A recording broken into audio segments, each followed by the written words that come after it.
Hi guys, this is UTT. Guys, இந்த வீடியோவில் நம்ம என்ன பார்க்க போகிறோம் அப்படின்னா, இன்றைக்கி மார்க்கெட்டில் நம்ம அட்வான்ஸ் லெவலில் வச்சு எப்படி என்ட்ரி எடுத்திருக்கலாம் அப்படின்ற ரிவ்யூ வீடியோ தான் பார்க்க போகிறோம். வீடியோக்குள்ளே போகிறதுக்கு முன்னாடி இந்த வீடியோவை யூடியூப்பில் யாரா இப்போ தான் புதுசாக பார்க்குறீங்க அப்படின்னா, கண்டிப்பாக நம்ம யூடியூப் சேனலுக்கு இருக்க டெலகிராம் சேனலில் ஜாயின் பண்ணிக்கங்க. அப்போ தான் நம்ம போடுற செல்லர்ஸோட பிரேக் ஈவன் லெவலில் உங்களுக்கு ஃப்ரீயாக கிடைக்கும். அது மட்டும் இல்லாமல் செல்லர்ஸோட பிஇபி லெவல், அதாவது பிரேக் ஈவன் பாயிண்ட், அதுக்கப்புறம் செல்லர்ஸோட ரியல் சப்போர்ட் ரெசிஸ்டன்ஸ் எல்லாமே நம்ம என்எஸ்சி சைட்லேருந்து எடுத்து நம்ம ஃப்ரீயாகவே நம்ம சேனலில் அப்டேட் பண்ணிவிடுவோம் மார்க்கெட் ஓப்பன் ஆகிறதுக்கு முன்னாடி. அது உங்கள் ஆப்ஷன் ட்ரேடிங்க்கு ரொம்பவே யூஸ்ஃபுல்லாக இருக்கும். ஓகேங்களா? அது மட்டும் இல்லாமல் அட்வான்ஸ் லெவல்னு சொல்லக்கூடிய செல்லர்ஸோட லாஸ் வரக்கூடிய இடம். இந்த அட்வான்ஸ் லெவல்னால் என்ன அப்படின்னா, கண்டிப்பாக செல்லர்ஸ்க்கு லாஸ் வரக்கூடிய இடம் தான் அட்வான்ஸ் லெவல் நம்ம சொல்கிறோம் உங்களுக்கு புரியறதுக்கோசம். இதுதான் பிரேக் ஈவன் பாயிண்ட்டு அப்படின்னு சொல்லுவாங்க ட்ரேடிங் ஸ்ட்ராட்டஜியில். ஆக்சுவலாக செல்லர்ஸ் வந்து ஒரு ஸ்ட்ரைக்கையும் ஒரு இடத்துல செல் அடித்து வைப்பாங்க. அவங்களுக்கு லாஸ் வரும்போது அதை கட் பண்ணிவிடுவாங்க.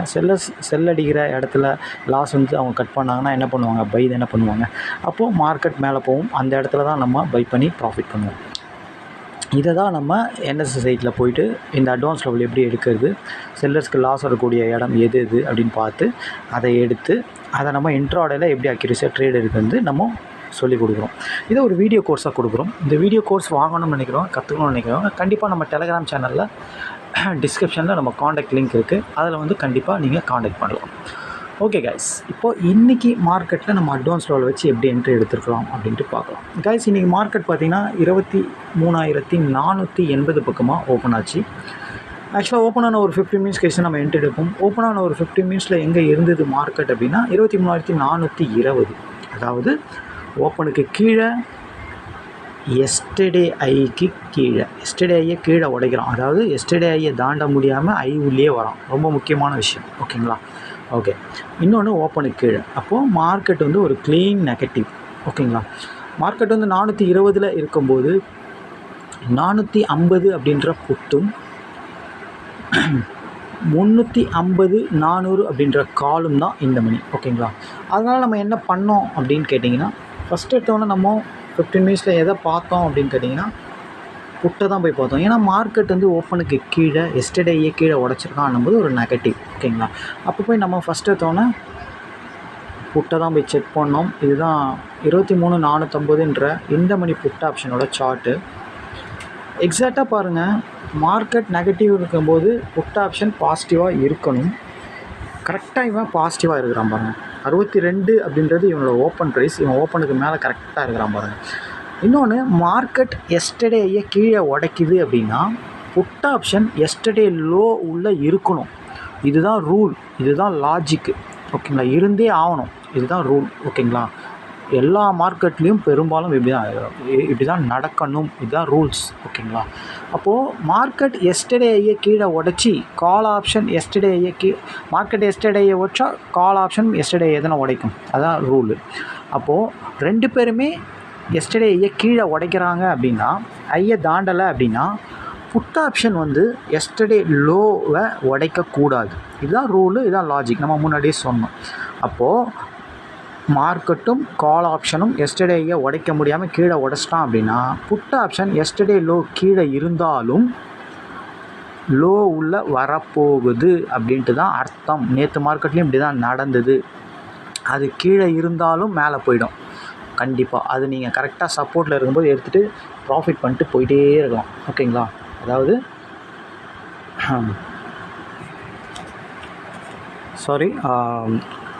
62 அப்படின்றது ஒரு அட்வான்ஸ் லெவல். நான் ஓப்பன் ப்ரைஸ்ன்னு சொல்லிட்டேன். 62ன்றது ஒரு அட்வான்ஸ் லெவல். ஓகேங்களா? அது மைண்டில் வச்சிங்க. ஓகேங்களா? ஓப்பன் ப்ரைஸ்ன்றது 87. ஓகேங்களா? ஓகே. அப்போ நம்ம என்ன பண்ணோம் அப்படின்னு கேட்டிங்கன்னா, லாஜிக் பிரகாரம் கால் ஆப்ஷன் பர்ஃபார்ம் பண்ணாது. இன்னொன்று, அவன் எந்த ஒரு அட்வான்ஸ் லெவல்லையும் மீட் ஆகலை. ரொம்ப ரொம்ப முக்கியமான விஷயம் அது. ஓகேங்களா? கால் ஆப்ஷன் எந்த ஒரு அட்வான்ஸ் லெவல்லையும் மீட் ஆகலை. ஆக்சுவலாக மார்க்கெட் நெகட்டிவாக மாறிடுச்சு அப்படின்னால கால் ஆப்ஷன் எந்த ஒரு அட்வான்ஸ் லெவலையும் மீட் ஆகாது. கீழே தான் உடைப்பான். இதுதான் ரூல். ஓகேங்களா? அப்போது எஸ்டர்டேயை தாண்ட முடியாத கால் ஆப்ஷன் அப்போது தாண்ட முடியல அப்படின்னா புட் ஆப்ஷன் எஸ்டர்டே லோ உள்ள வரணும். அப்போது இவன் எக்ஸாக்டாக அட்வான்ஸ் லெவலில் கரெக்டாக சப்போர்ட் எடுத்துட்டான் 1/4 மணி நேரத்தில். ஆனால் இவன் ஓப்பனுக்கு கீழே இருந்ததுனால ஏன்னா ஓப்பனையும் தாண்டிடுவான். ஏன்னா மார்க்கெட் பாசிட்டிவாக நெகட்டிவாக இருக்குது. மார்க்கெட் நெகட்டிவ்னால் கண்டிப்பாக புட் ஆப்ஷன் பாசிட்டிவாக மாறிடும். ஓகேங்களா? அப்போ நம்ம என்ன பண்ணணும் அப்படின்னு கேட்டிங்கன்னா, இவனோட எஸ்டர்டே லோவும் 87 தான். அதாவது இவனோட எஸ்டர்டே லோவும் 87, இவனோட அட்வான்ஸ் லெவலும் 87, இவனோட ஓப்பன் ப்ரைஸும் 87. எல்லாமே சேம் அந்த 87ன்ற இடத்துல இருக்குது. அப்போது ஒரு 90 என்ற இடத்த தாண்டும் போது இவன் தான் பர்ஃபார்ம் பண்ணி ஆகணும். ஏன் அப்படின்னா கால் ஆப்ஷன் எஸ்டர்டேயே கீழே உடைக்கிறான், மார்க்கெட் எஸ்டர்டேயே கீழே உடைக்குது. எஸ்டர்டேயே கீழே உடைச்சான் அப்படின்னா புட் ஆப்ஷன் எஸ்டர்டே லோ உள்ளே வந்துடும். லோ உள்ளே லோக்கு கீழே இருக்கக்கூடாது. அதுதான் ரூலு, அதான் லாஜிக். அப்போது எஸ்டர்டே லோவில் வரப்போதுன்னு நம்மளுக்கு முன்னாடி தெரிஞ்சிருச்சு இந்த இடத்துல 15 நிமிஷத்தில். அதுக்கேற்ற மாதிரி இவன் அட்வான்ஸ் லெவலில் சப்போர்ட் எடுத்துட்டான். கால் ஆப்ஷன் எந்த அட்வான்ஸில் மீட் ஆகலை, அவன் எல்லா லெவலையும் கீழே உடைக்கிறான். ஆனால் இவன் என்ன பண்ணுறான், எல்லாத்துக்கும் மேலே சப்போர்ட் எடுக்கிறான். அப்போது 90க்கு மேலே வந்தால் நம்ம எடுக்கணும்னு டிசைட் பண்ணி வச்சு பெண்டிங் ஆர்டர் தான் போட்டு வச்சோம் 90 உடைச்ச அடுத்த செகண்டில். ஓகேங்களா? 90 உடைச்ச அடுத்த செகண்டில் மார்க்கெட் 115 வரைக்கும் போச்சு. 25 பாயிண்ட். நம்மளுக்கு ஃபஸ்ட்டு டார்கெட் மட்டும்தான் நம்ம எப்போதுமே எய்ம் பண்ணுவோம். ஃபஸ்ட் டார்கெட், செகண்ட் டார்கெட், அவ்வளோதான். அதுக்கு மேலே போச்சுன்னா செகண்ட் டார்கெட், அவ்வளோதான். இல்லைனா எய்ம் பண்ண மாட்டோம். நம்ம ஆக்சுவலாக 15-20 பாயிண்ட்லேயே, ஏன்னா அது ஒரு 2 கேண்டிலே போனதுனால ஒரு 20 பாயிண்டில் வெளியே வந்தாச்சு, அவ்வளோதான். அகெயின் வந்து மார்க்கெட் புல் பேக் வந்தால் எடுக்கலாம். ஆனால் புல் பேக்கில் மார்க்கெட் நிற்கலை, நின்னாலும் கீழே தான் வந்துட்டு ஓப்பனை கீழே உடைக்கிறான். எந்த அட்வான்ஸ் லெவலில் தாண்டி மேலே போனானோ, எந்த எஸ்டர்டே லோவை உடச்சி மேலே வரணும்னு ரூல் இருந்ததோ எல்லாத்தையும் கீழே உடைக்கிறான். அந்த மாதிரி உடைக்கவே கூடாது. மேலே போன மார்க்கெட்டு இந்த மாதிரி உடைக்கக்கூடாது ரூல் பிரகாரம். உடைச்சிது அப்படின்னா அவன் அதோட பர்ஃபார்ம் பண்ண மாட்டான் அப்படின்னு அர்த்தம். பர்ஃபார்ம் பண்ண மாட்டான். மார்க்கெட் இதுக்கு மேலே கீழே போக விரும்பலை. அதே மாதிரி கால் ஆப்ஷனும் பர்ஃபார்ம் பண்ண விரும்பலை. அப்படின்னா என்ன அர்த்தம்னா மார்க்கெட் ரேஞ்ச் ஆக போகுது. ஓகேங்களா? இன்னொன்று இன்சைட் மார்க்கெட் தான். இன்சைட் மார்க்கெட்டில் 2 பேருமே தான் பர்ஃபார்ம் பண்ணுவாங்க. ஆனால் கால் ஆப்ஷன் எந்த அட்வான்ஸ் லெவலையும் மீட் ஆகாத காரணத்தில் அவனை நம்ம ஃபோக்கஸ் பண்ணலை. அப்போ அவனும் பர்ஃபார்ம் பண்ண மாட்டான். இவனும் எந்த அட்வான்ஸ் லெவலில் உடச்சி மேலே போனாலும் அதை கீழே உடச்சி, ஓப்பனை உடச்சி, லோ உடச்சி கீழே வந்துட்டான்னா அப்போ 2 பேருமே பர்ஃபார்ம் பண்ண முடியலனா ரேஞ்ச் அப்படின்றது புரிஞ்சிக்கணும் அந்த இடத்துல. அதனால் நம்ம என்ட்ரி அதோடு எடுக்கவே இல்லை. அதுக்கப்புறம் பாருங்கள், மார்க்கெட் அந்த ஓப்பன், அந்த எஸ்டர்டே லோ, அந்த அட்வான்ஸ் லெவல்லே சஸ்டெயின் ஆகி அப்புறம் கீழே வந்து கரைஞ்சி வந்து அட்வான்ஸ் லெவலில் 62 அப்படின்ற அட்வான்ஸ் லெவலில் உட்காந்துருச்சு. ஓகேங்களா? 62 அப்படின்ற அட்வான்ஸ் லெவலில் ரொம்ப நேரமாக சஸ்டெயின் ஆகிட்டு இருந்தது. ஓகேங்களா? இந்த இடத்துல எடுக்கணுமா அப்படின்னு கேட்டால், ஆக்சுவலாக வந்து பார்த்திங்கன்னா இந்த இடத்துல ரொம்ப, அதாவது டஃப்பான இடம் தான் இது. ஓகேங்களா? அதாவது ப்ரீமியம் கரைய போகுதுன்றது நம்மளுக்கு ரொம்ப நல்லாவே தெரியும். ஓகேங்களா? ப்ரீமியம் கரைய போகுது அப்படின்ட்டு. ஏன் அப்படின்னா கால் ஆப்ஷன் பர்ஃபார்ம் பண்ண போகிறதில்ல. புட் ஆப்ஷனும் open, previous close, yesterday low, advance low எல்லாத்தையும் கீழே உடைச்சிட்டான்.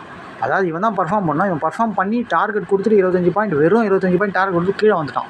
கீழே வந்துட்டு இவன் திருப்பி மேலே போவானா அப்படின்னு கேட்டால் டவுட்டு தான் அது. ஓகேங்களா?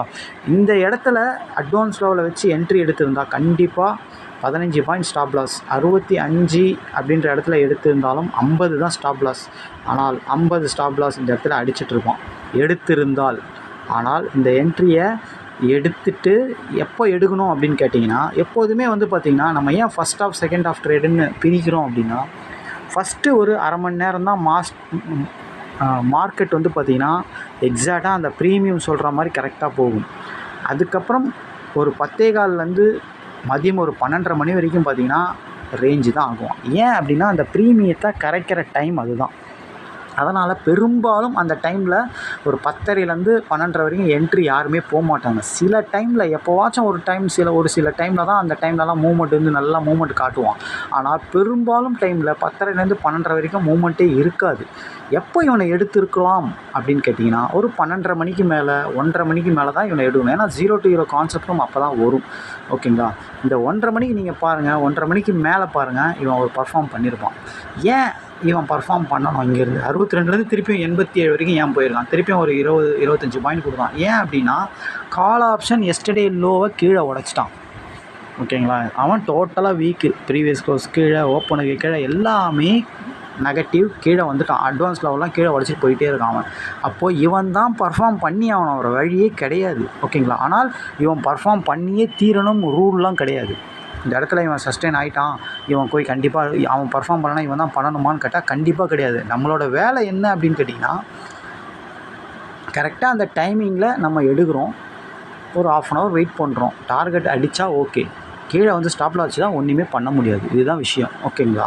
எல்லாமே நம்ம கரெக்டாக எக்ஸாக்டாக எடுக்கிறோம். 1:30 மணிக்கு மேலே 12:30 மணிக்கு மேலே தான் அதாவது எப்போதுமே வியாழக்கிழமை மட்டும் 10:30 11 மணிக்குள்ளே ட்ரேடை முடிச்சிடணும். அதோட சின்ன ப்ரீமியத்தில் தான் ஒரு 12:30 மணிக்கு மேலே 1:30 மணிக்கு மேலே உள்ளே போகணும். இதுதான் நம்ம கோர்ஸ்லேயே சொல்லியிருப்போம். ஓகேங்களா? அதனால் வியாழக்கிழமை மட்டும் 11 மணிக்குள்ளேயே நம்ம ட்ரேடை முடிச்சுட்டு வந்துடணும். அது பிரகாரம் நம்ம காலையிலேயே முடிச்சிட்டோன்னு வச்சுக்கிங்க. ஓகேங்களா? ஆனால் இந்த மீதி இருக்க டைமில் ஏன் அதுமாதிரி பண்ணுறாங்க அப்படின்னா, வியாழக்கிழமை அன்றைக்கி டோட்டலாக ப்ரீமியத்தை கரைச்சே ஆகணும், ஜீரோ பண்ணியே ஆகணும். அப்போ தான் செல்லர்ஸ்க்கு ப்ராஃபிட் வரும். அதை தான் அவங்க பண்ணுவாங்க. ஓகேங்களா? அதனால் அந்த டைமிங்கில் அவங்க டோட்டலாக ப்ரீமியத்தெல்லாம் எல்லாம் 12:30 1:30 மணிக்குள்ளே எல்லா ப்ரீமியத்தையும் கரைச்சி ₹20 ₹10 அப்படின்னு எடுத்துகிட்டு வந்துடுவாங்க. அதுக்கப்புறம் தான் 0 to 0 ஸ்டார்ட் ஆகும். ஓகேங்களா? அது பிரகாரம் பார்த்தா இந்த 2 மணிக்கு பார்த்திங்கன்னா ப்ரீமியம் அதிகமாக தான் இருக்குது. ஆனால் கால் ஆப்ஷன் பர்ஃபார்மே பண்ண மாட்டான்ற ரேஞ்சுக்கு போயாச்சு. ஏன்னா அவன் லோவை உடைச்சிட்டான். லோவை அவன் உடைச்சான் அப்படின்னா புட் ஆப்ஷன் லோக்குள்ளே தான் வரணும்.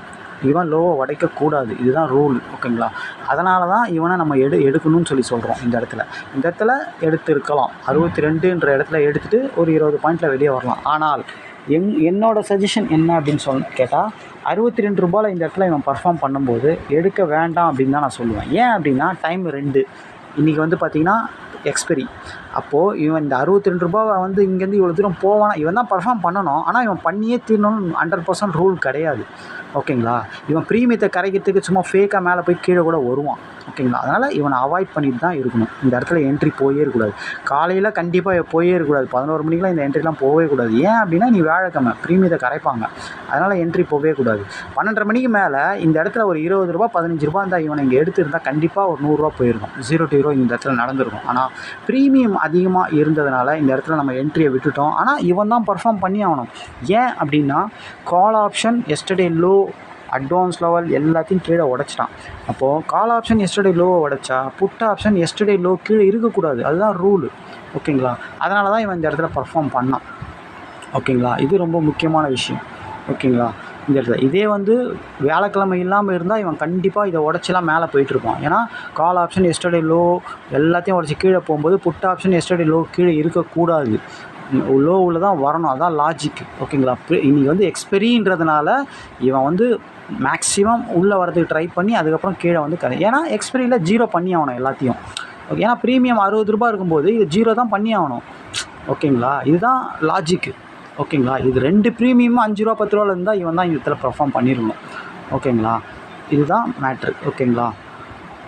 ஓகே, இன்றைக்கி என்ட்ரி இப்படி தான் கைஸ் எடுத்துருக்கணும். இந்த என்ட்ரியை கண்டிப்பாக அவாய்ட் தான் பண்ணியிருக்கணும். எடுத்துருக்கவே கூடாது எக்ஸ்பெரி டைமில். இதே சாதா டைமில் எடுக்கலாம் இந்த டைம்லலாம். ஓகேங்களா? ஆனால் எக்ஸ்பெரி டைமில் இந்த மாதிரி 11 மணி டைமில் உள்ளே போகவே கூடாது. 2 மணிக்கு ட்ரை பண்ணலாம். அதுவும் ₹62 ப்ரீமியம் வேலைக்கு ஆகாது. ₹10 ₹15 அவ்வளோதான். அதுக்கு மேலே உள்ளே போகக்கூடாது. இந்த மாதிரி ஸ்ட்ரிக்டாக மைண்டை வச்சுக்கிட்டு ஸ்ட்ரிக்டாக ரூலை ஃபாலோ பண்ணி ஸ்ட்ரிக்டாக டிசிப்ளினாக ட்ரேட் பண்ணால் போதும். நம்ம லாஸ் ஆகாமல் தவிர்த்துக்கலாம். இப்போ என்ன பண்ணியிருக்கலாம், நம்ம ஃபஸ்ட் ஹாஃபில் ஒரு ட்ரேட் எடுத்துருக்கலாம். டீசென்ட் ப்ராஃபிட் 25 பாயிண்ட்ஸ் அவ்வளோதான். அதுக்கப்புறம் புல் பேக்லலாம் என்ட்ரி எதிர்பார்க்க முடியல. ஏன்னா லெவலை கீழே உடச்சிட்டான். கீழே உடச்சி திருப்பி மேலே போனாலே இது ஃபேக்கு தான். கீழே உடச்சி மேலே போகிறான் அப்படின்னா கொஞ்சம் நேரம் வெயிட் பண்ணி தான் எடுக்கணும். உடனே எடுக்கக்கூடாது. ஓகேங்களா? அதுவும் இந்த ஐயை தானா எடுத்தால் கொஞ்சம் சேஃபாக இருக்கும். ஓகேங்களா? பாருங்கள், இந்த என்ட்ரி தான் சேஃப் என்ட்ரி. அதுக்கப்புறம் பாருங்கள், கரைஞ்சி வந்து இங்கே தான் வந்து லெவலை கீழே உடச்சாலே முடிஞ்சிருச்சு கதை. ஓகேங்களா? போன லெவலை மேலே உடச்சிட்டு கீழே வந்தாலே கதை முடிஞ்சுது. ஓகேங்களா? இவன் இங்கே கீழே உடைக்கும் போது வேணால் கால் ஆப்ஷனை ட்ரை பண்ணியிருக்கலாம். ஏதாச்சும் ஒரு அட்வான்ஸ் லெவலில் சின்ன ப்ரீமியத்தில் மீட் ஆகிருந்தான் அப்படின்னா ஒரு சின்ன ப்ராஃபிட்டில் எடுத்துருக்கலாம் அந்த டைமிங்கில். ஓகேங்களா? இவன் இங்கே உடச்சிருக்கும்போது. ஓகேங்களா?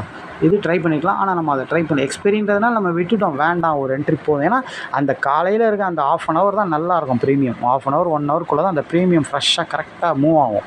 அதுக்கப்புறம்லாம் சொதப்பல் தான். அதுக்கப்புறம் அதோட ப்ரீமியம் டோட்டலாக கரைஞ்சி வீணாகணுன்னா தான் திருப்பியும் ப்ரீமியம் கரெக்டாக மூவ் ஆகும். ஓகேங்களா? ஓகே, இந்த மாதிரிலாம் சில விஷயத்தெல்லாம் நீங்கள் கரெக்டாக மெயின்டைன் பண்ணி ஆகணும். ஒரு வழி கிடையாது. ஓகேங்களா? ஓகே காய்ஸ், இன்றைக்கி என்ட்ரி இப்படி தான் காய்ஸ் எடுத்துக்கணும். இன்றைக்கி ஆக்சுவலாக ரேஞ்ச் மார்க்கெட்டுன்னு தான் சொல்லிக்கணும். ஒரு பெரிய மூமெண்ட் இல்லை. காலையில் கொடுத்த ஒரு மூமெண்ட்டோடு சரி, அதுக்கப்புறம் மூமெண்ட்டே கிடையாது. இன்றைக்கி மார்க்கெட் வந்து ஒரு சொதப்பலான மார்க்கெட்டுன்னு தான் நம்ம சொல்லிக்கணும் கண்டிப்பாக. ஓகேங்களா? ஓகே காய்ஸ், நம்ம நாளைக்கு மார்க்கெட்டில் பார்க்கலாம். தேங்க்யூ.